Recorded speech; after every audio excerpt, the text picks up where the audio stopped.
Grábeme, don David. No, grábeme, don Quique, a esta hora de la noche. Grábeme, don Quique. Híjole, casi se me sale el corazón cuando leí que Latinoamérica sufre una ola de gobernantes populistas e ineptos. Híjole, dije, Dios mío, vamos rumbo a Venezuela.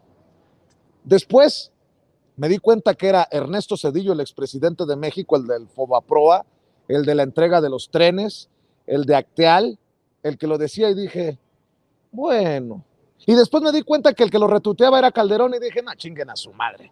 Pero creo que es importante para el contexto, para la mesa que se viene, decirle que el expresidente Ernesto Zedillo cargó contra los gobiernos de izquierda en América Latina al participar en la conferencia digital Perspectivas Económicas y el futuro de la tecnología en Latinoamérica organizada por NTT Data.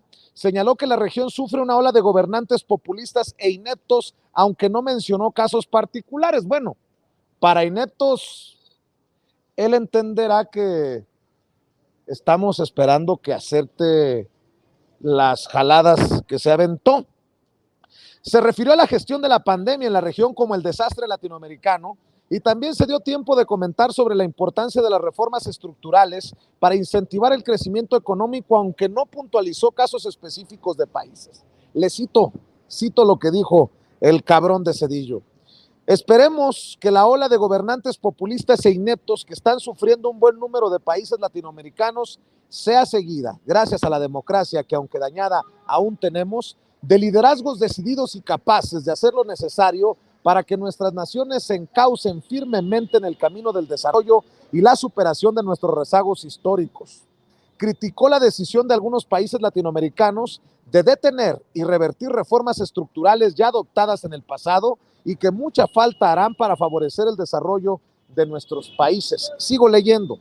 Contrario a lo que proclaman gobernantes populistas, la causa del pobre desempeño de las economías latinoamericanas en años recientes no se encuentra en las reformas de fines del siglo XX y principios del siglo XXI.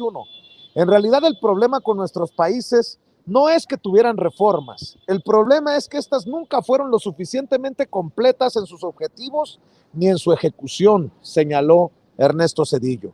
Parte de esa trunca implementación, aseguró, se debe a que las reformas estructurales siempre han enfrentado, por un lado, una resistencia significativa por quienes han logrado capturar y concentrar el poder económico y político. Además, las reformas, al no haberse explicado, deliberado y justificado suficientemente, han carecido del apoyo político de la generalidad de los ciudadanos. Y para cerrar, el reto, dice Zedillo, consiste en lograr ese apoyo y superar la resistencia de los intereses creados. Nuestras sociedades necesitan percibir con certeza y confianza lo que se ofrece a cambio del esfuerzo para lograr la productividad y la legalidad que daría sustento a un crecimiento económico muy por encima del que ahora puede anticiparse para el mediano y largo plazo. Criticó que durante 2020 varios países de la región descuidaron y minimizaron los riesgos de la pandemia por COVID-19, lo cual, dijo, derivó a la postre no solo en malas decisiones de salud pública, sino también económicas. Reaccionaban jugando las cartas de la división, la demagogia y el populismo. Mire qué hijo de la chingada este Zedillo. Reformas estructurales como la que se aprobó con moches en tiempos de Peña Nieto, como la que nos dijo Emilio Lozoya, que se aprobó repartiendo billetes a lo cabrón, la reforma energética de Peña Nieto. Esa era una reforma estructural, que no, don Ernesto Zedillo. ¿Con qué cara, hijo de la chingada, cuando usted nos ensartó a esta generación y a las que vienen las deudas privadas como deudas públicas? Mire qué hijo de, con ganas de mandarlo a la, ya sabe para dónde. Para hablar precisamente de este y otros temas, le doy la bienvenida a esta mesa de diálogo al querido Eddie Small. ¿Cómo estás, Eddie? Muy buenas noches. Auditorio, y pues sí, definitivamente entrando en temas, es una vergüenza, una verdadera vergüenza este tema de de que se ponga a declarar que están viviendo una ola como si fuera una pandemia de populismo y de inútiles y de todo lo que los insultó. Yo le preguntaría, si ser un inútil y ser un idiota es agarrar y cuidar a tu pueblo y protegerlo de todos los abusos que antes sucedían, si ser un idiota y ser un inútil populista es no endeudar a tu pueblo, si ser un idiota y ser un inútil populista es realmente hasta ver la forma en la que no suban los energéticos en este problema tan difícil que estamos viviendo, en esta guerra que finalmente está presionando los precios, más la pospandemia, y ver cómo haces desde el gobierno para que no se encarezca la gasolina, para ver la forma en la que quitas el IEPS y todos los apoyos que estamos viendo. Si finalmente ser un inútil y un idiota populista es agarrar y construir en tiempo récord con la mano y la ayuda de nuestra Sedena un aeropuerto en menos de 2 años, si ser un idiota y un inútil es tener el récord de recaudación más alto del país con todo y una pandemia y en medio de una pandemia, si ser un idiota y un inútil populista es finalmente invitar y persuadir a que todo mundo, los que no pagaban ahora paguen, si ser un idiota y un inútil populista es tener el peso más sólido con todo y una pandemia que es increíble, y si ser un idiota y un inútil populista es tener las más altas reservas en Banco de México de toda la historia, si ser un idiota populista, como dice este señor, es no agarrar y hacer este tipo de triquiñuelas para generar un Fobaproa que, como bien dijiste, lo vamos a acabar pagando nosotros y quién sabe cuántas generaciones más. Y lo peor es que ni siquiera fue agarrar deuda privada y volverla pública, fue una deuda saqueada, porque no se nos olvide que ese dinero que le dio en ese tiempo a los bancos fue para llevar sus bancos a números negros y después poder vender los bancos a extranjeros y así llevarse todo el dinero cuando esos bancos estaban quebrados. Fue una estrategia perfectamente bien para inflar, como típicas empresas cuando buscan cómo inflar sus números y tener evita, para de alguna manera después ver a cuántos times evita, cuántas veces evita, les compran sus compañías. Si ser un idiota y un inútil populista es agarrar y velar por los adultos mayores y garantizarles que después de que trabajaron toda su vida y gracias a los otros no tuvieron ni siquiera prestaciones, porque esa es la verdad, porque nunca persuadieron a que los empresarios se pusieran en orden en esos tiempos del capitalismo y del conservadurismo y del neoliberalismo, donde no importaba absolutamente nada y podía la gente no tener ni siquiera con sus prestaciones. Y hoy en día el resultado de esa falta de prestaciones y de ese compadrazgo entre el poder económico y el gobierno en esas décadas hicieron que hoy tengamos una cantidad impresionante de adultos mayores que no tienen prestaciones, que no tienen una pensión, que no pudieron sacar una casa del Infonavit y por ende hoy el gobierno, este gobierno que finalmente siempre ha sido humanista, se dedica a velar por ellos porque finalmente gracias a esos adultos mayores es que este país pudo progresar décadas tras décadas, porque ellos fueron la planta productiva de este país y esa parte nadie la entiende. Si ser y como dicen, un idiota o un iluso populista es agarrar y ver de qué forma impulsan con infraestructura para generar empleo, pues yo me imagino que entonces ellos han de querer que regresemos a lo otro.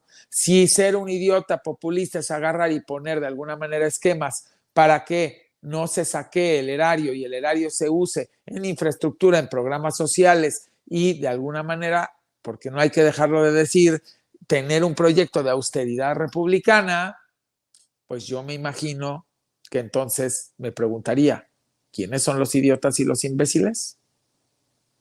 Gracias. Has hablado contundente, querido Eddie Small. Saludo también a nuestro analista tuitero favorito, a Tito Zurita Carpio, quien también seguramente se está quemando por entrarle a la mesa de diálogo y opinar. ¿Cómo estás, Tito? Te saludo con mucho gusto. Buenas noches. Saludarte, aunque me dejó muy triste. Yo creo que si me encuentro a Cedillo ahorita lo voy a abrazar por todo lo que le acaba de decir Eddie. Qué bárbaro, no dejaste nada de él. Pero sí, tiene toda la razón. nuestro querido Eddie Simol, Zedillo fue un poquito más que un inútil, fue un gobernante gris. Recuerdan que fue uno que recibió una economía, también estaba supuestamente correcta y no era así, estaba sostenida con pinzas y se le deshizo en las manos, y gracias a él estamos pagando una deuda, creo que nos toca como más de 90,000 pesos por mexicano. Creo que actualmente incluso la tasa, los intereses ya rebasaron a la deuda, es decir, en una maniobra que nos perjudicó en todos los sentidos. Quedamos endeudados por ahí, creo que hasta el 2070, no lo vamos a ver ninguno de nosotros, quizás nuestros nietos les alcance el tiempo para pagar eso. También el que acabó con los ferrocarriles, ¿se acuerdan? Zedillo fue el que decidió que ya no se usaran y no pasó nada más. También el que usó en su tiempo la fiscalía, usó a la Paca, ¿recuerdas, Vicente? Esta vidente que andaba buscando el cuerpo de no sé quién, ese era Zedillo, ¿no? O sea, este gobernante que hoy tiene la solución y que habla de que el populismo es un fantasma que recorre Latinoamérica, casi fue lo que quiso decir. Además sin atreverse, porque él siempre fue así, él nunca fue puntual en las cosas. Por ejemplo, se atrevió a decir que Salinas se equivocó, pero lo dijo como 20 años después, cuando debió haber dicho desde el principio y haber aguantado la situación para que no nos llevara la debacle del 94 como nos llevó en aquella ocasión. Pero Zedillo siempre viene a destiempo y siempre con otros intereses. Es un personaje que, saliendo del gobierno de la República, empezó a trabajar para todas las instituciones particulares con las que tuvo que ver siendo presidente de la República. Así que pues yo no sé con qué cara este señor hoy nos quiere dar la receta para solucionar las cosas en un país que él pues no dejó precisamente bien, sino que le preguntan a los ZLN, ¿recuerdan? O la huelga de la UNAM, creo que por ahí fueron 10 meses, 11 meses que estuvo detenida y nunca pudo negociar nada con nadie, ¿no? O sea, este personaje es Zedillo el que hoy nos viene a decir cómo hacer las cosas, Vicente. Así es, y no me parece coincidencia, no me parece que aparezca de la nada, que salga de su cueva Zedillo. Algo hay, Eddie Small, me imagino que ya lo mandaron los intereses extranjeros a meter su semilla, envenenar el debate rumbo, por ejemplo, a la reforma eléctrica, o no es para tanto. No, todo lo contrario, por supuesto, como tú sabes muy bien, Vicente, y la audiencia y bueno, los compañeros, pues yo tengo 2 años que advertí lo de la injerencia extranjera y que les explicaba cuál era el mecanismo, cómo funcionaba. Si tú te vas a tus programas anteriores de hace 2 años, vas a decir, sí, cierto. Eddie, es más, lo dijo, que finalmente había aquí un grupo de personas que se dedicaban a viajar al extranjero, que las juntas eran en el extranjero y que finalmente estaban pactando y organizando todo un mecanismo en el cual iban a buscar golpear al presidente y a su gobierno. Y dicho y hecho se está cumpliendo, y qué bueno que se quedan en video las cosas, porque se podrían rescatar y dirían, ¿y por qué dijo este hombre hace 2 años esto, cuando todavía no estaba sucediendo? Pues porque era claro. O sea, desgraciadamente tenemos un grupo fuerte de golpeadores del presidente que lo han odiado durante toda su vida, porque esto ha sido de toda su vida, desde que apareció, vamos a decir, valga la redundancia, en sus vidas, y que han buscado todas las formas y maneras de boicotearlo, de hacerlo a un lado, de minimizarlo, y pues nada funcionó. Digo, durante mucho tiempo lo lograron porque el poder y la lana es muy pesada y lo que metían era muy pesado y se coludían con los medios, se coludían finalmente con los adversarios y pues por supuesto que los que metían la lana era este grupo que lo tenemos identificado, pero que también tengo ganas de decir, y es importante, que hemos perdido de vista que hay muchas personas que creemos que porque ahorita están fingiendo que están de este lado, pues si nos vamos a los anales de la historia, como dicen, y a los años anteriores, nos vamos a dar cuenta que ellos no estaban de este lado. Ellos por conveniencia se han pasado de este lado. Y eso es algo que no podemos perder de vista los que estamos en este movimiento. Por supuesto, el presidente y el gabinete. Hubo personas que hoy dicen estar de este lado, que salieron 20,000 veces a golpear al presidente, que hasta hacían conferencias de prensa en contra de él y de sus proyectos, y no se nos puede olvidar. Y como siempre dicen, siempre hay un tweet, siempre hay un video, siempre hay una declaración.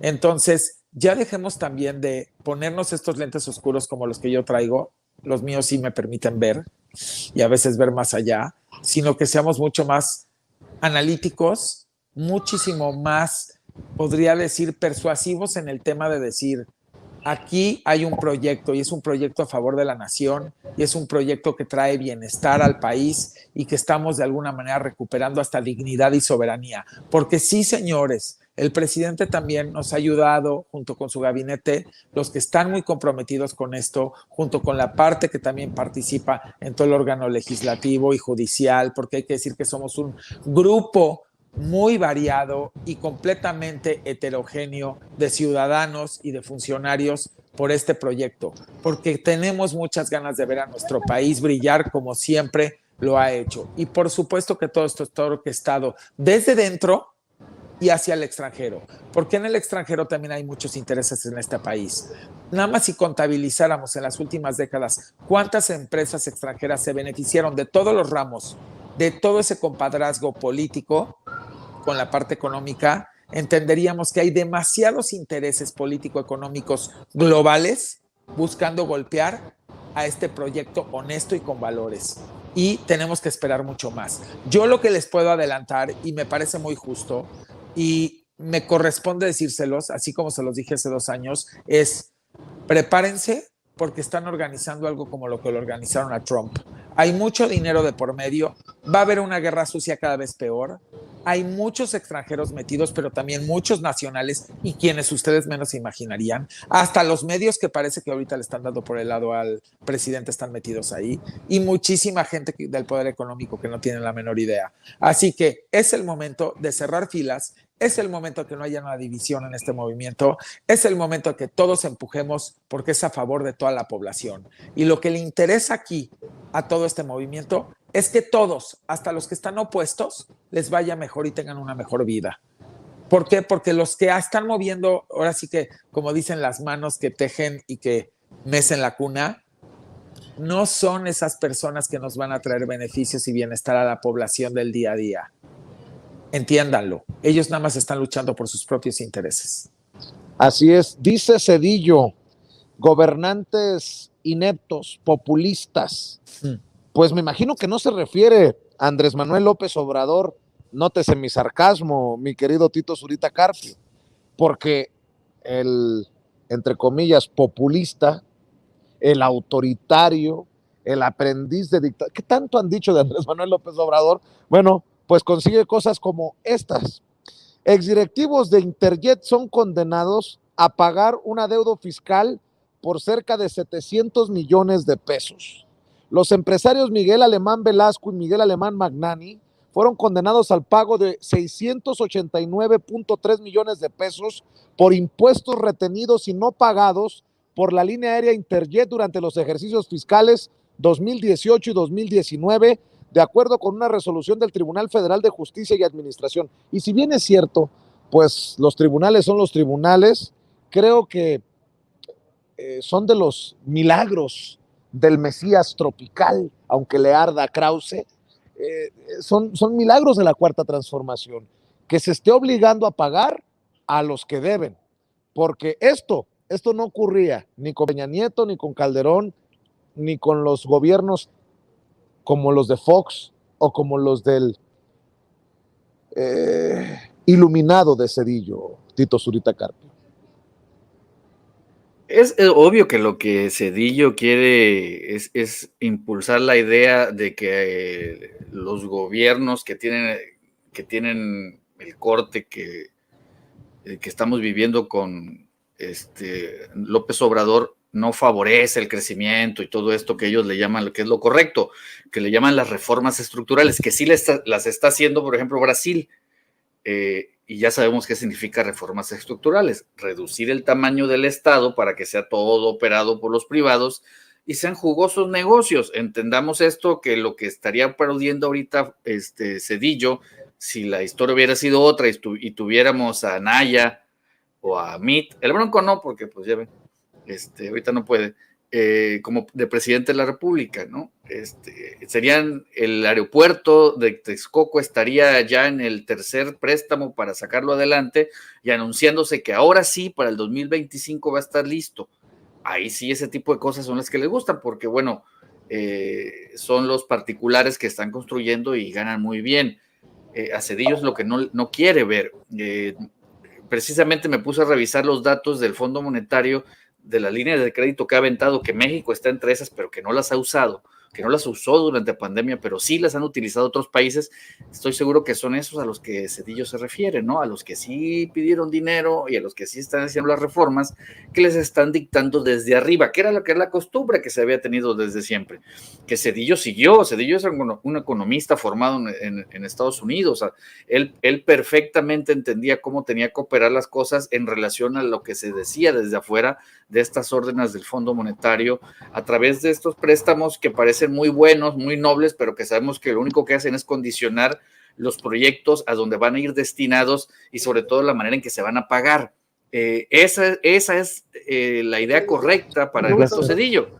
Pero bueno, pues no es así. Este gobierno no ha solicitado deuda, en plena pandemia tampoco lo hizo, es decir, 0 pesos. Si hay más, la deuda crece, pero por los intereses.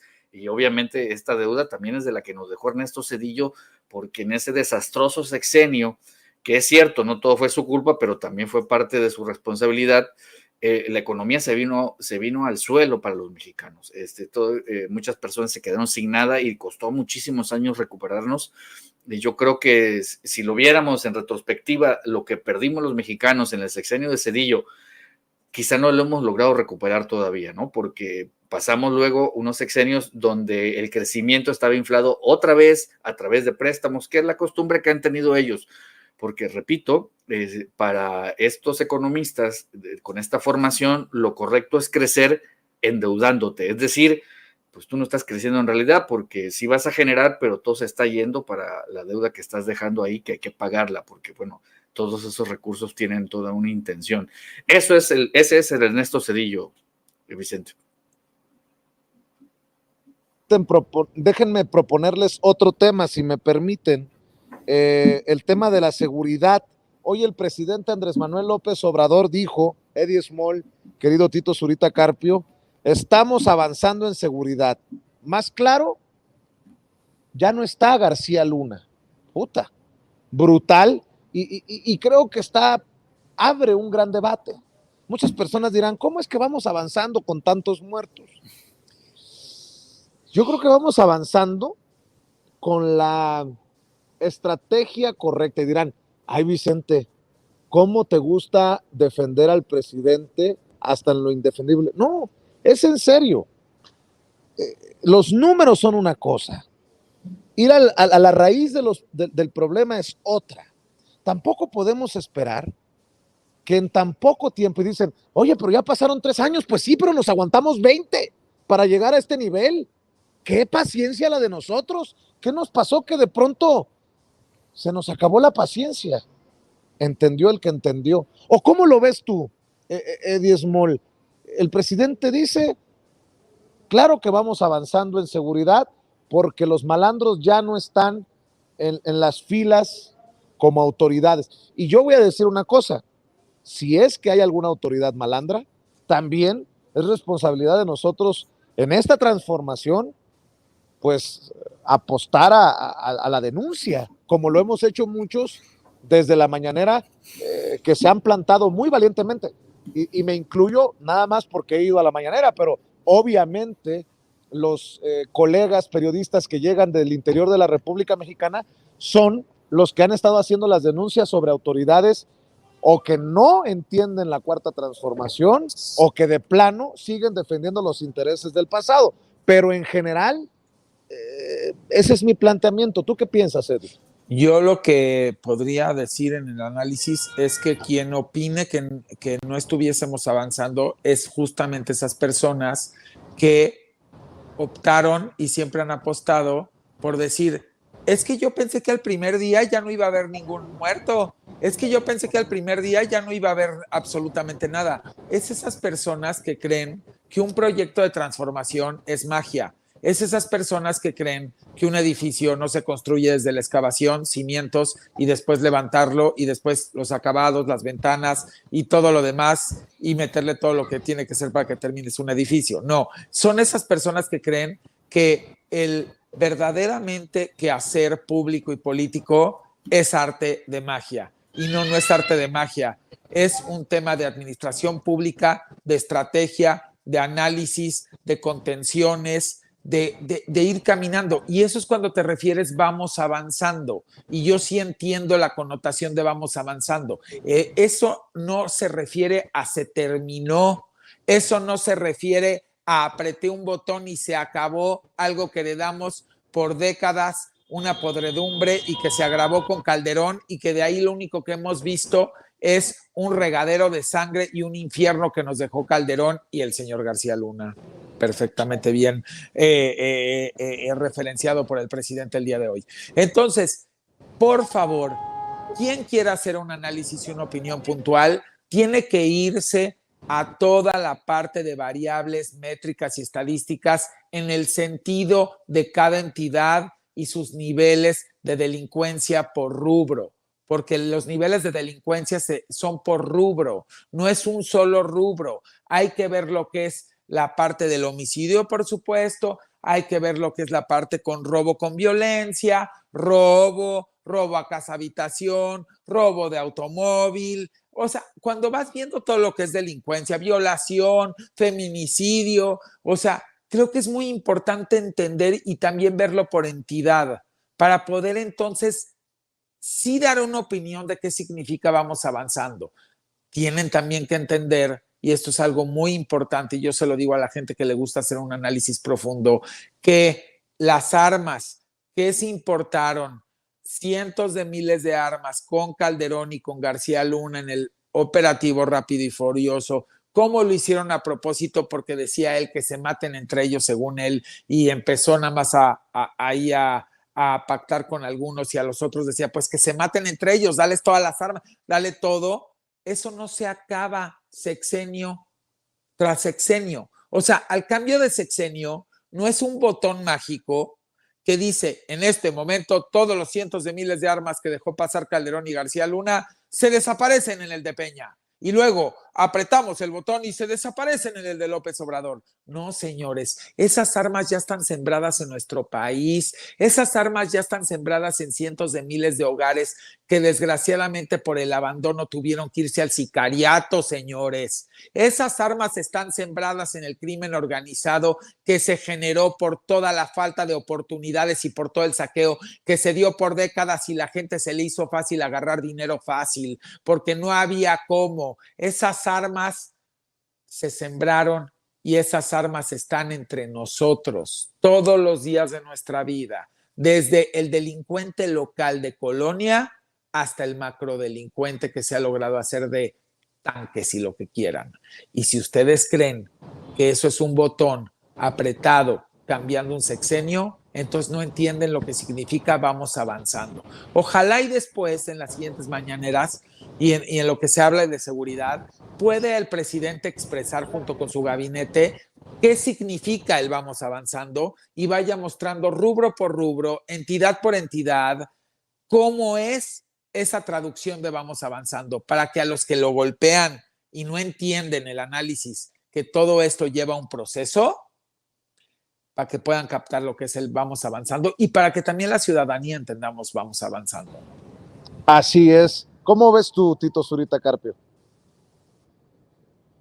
A mí este asunto de la violencia me resulta muy complicado, ¿no? Hay que entender que este fenómeno es algo muy complejo que nos perjudica a todos como sociedad, no es algo que viene de fuera, es algo que está aquí en nuestra sociedad, o sea, es parte de nosotros, de alguna u otra forma todos tenemos relación con ella, no estoy diciendo que estemos relacionados, sino que como sociedad estamos entrelazados, ¿no?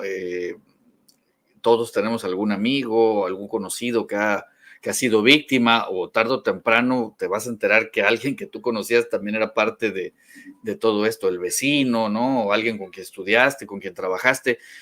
Esa es la complejidad del fenómeno de la violencia, atender las causas Es una de las maneras de solucionarlo, algo que no se había hecho y de lo que ha hecho hincapié el presidente de la República. Tú lo has comentado también muchas veces, Vicente. Pretender que todo se solucione con cárcel sería estar persiguiéndonos los unos a los otros y nunca acabaríamos. Pero además, cuando se hace en la oposición, no les gusta porque pues se vuelven perseguidos políticos o los atacan porque son mujeres o toda esta serie de argumentos que van colocando de acuerdo a los intereses que ellos mismos persigan. O sea, le llaman delincuente al que tiene un arma, pero no le llaman delincuente a la alcaldesa que encierra a sus policías y los cachetea y no los deja salir, y luego la señora vaya avienta pelotas con dinero que dice que no lo hizo y luego dice que sí porque era para ayudar a los niños. O sea, es lo mismo. Ese tipo de cosas son las que se tienen que acabar y no importa quién las haga. Así sea un personaje que esté relacionado con el actual gobierno, que además ya ha pasado. Recuerdan, los que han tenido que ser sancionados por algún acto delictivo se van para allá, o sea, no hay de otra. Y mientras se siga pensando que el crimen es algo que viene de afuera, que no está dentro de nuestra sociedad y que es algo externo, pues no vamos a verle nunca el fin. Creo que atenderlos desde las bases, que es que la gente tenga alimento, que la gente tenga trabajo, que la gente tenga un recurso, que se salga de la idea de que tiene que participar en actividades así, que los estudiantes estén en la escuela.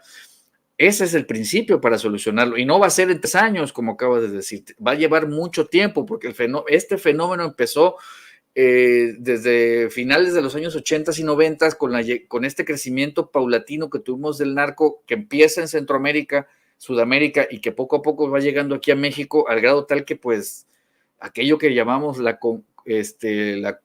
colombización, ¿no? Algo así, pues lo empezamos a vivir nosotros, y ahora el mundo ve a México como se veía Venezuela en los años 90, y eso es triste porque no es justo para ninguna de las dos sociedades. Recuerdo alguna vez conocí a un maestro cubano colombiano en Cuba, y platicamos, y estuvimos platicando mucho rato. Ya cuando ya cada quien agarró su camino, me quedé con la idea en la cabeza de que cometí la tontería de preguntarle demasiado por el fenómeno del narcotráfico y qué pasaba, cómo lo veía en los tiempos en que aquí en México todavía no explotaban las cosas.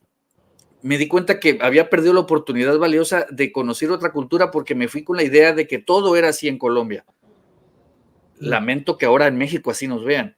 Y no debe ser así, hay que cambiarlo, y esto lo tenemos que cambiar pues todos y desde abajo, y el esfuerzo tiene que ser compartido también por la sociedad y por todos los grupos políticos, pero pues con eso de que hay que darle gusto a los panistas, a los perredistas y a los priistas, de a quién sí y a quién no se le tiene que agarrar, pues tacanijo, ¿no, Vicente? Así es, mi querido Tito Zurita Carpio, vamos a cerrar la mesa de diálogo aquí. ¿Por qué no invitamos a la gente para que te siga en Twitter, en donde te veo muy activo? Gracias por estar al pendiente de tu servidor. Tú fuiste de los primeros que se dio cuenta de esta campañita que se ha venido en contra, pero que compren su mandarina para mañana, porque me la van a pelar. Sí, y a 2 manos para que se entretengan bien.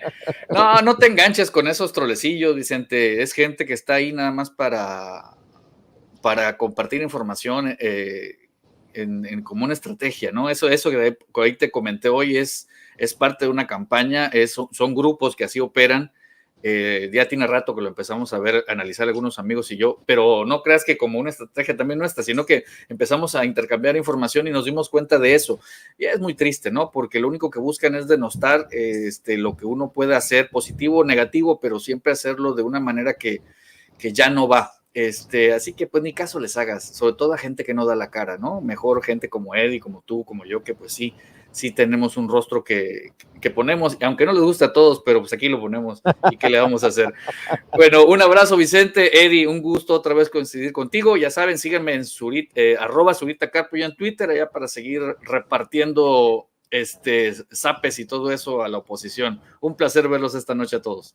Saludos hasta Tabasco, querido Tito. Mi querido Eddie Small, pues agradecido por tu paciencia y generosidad.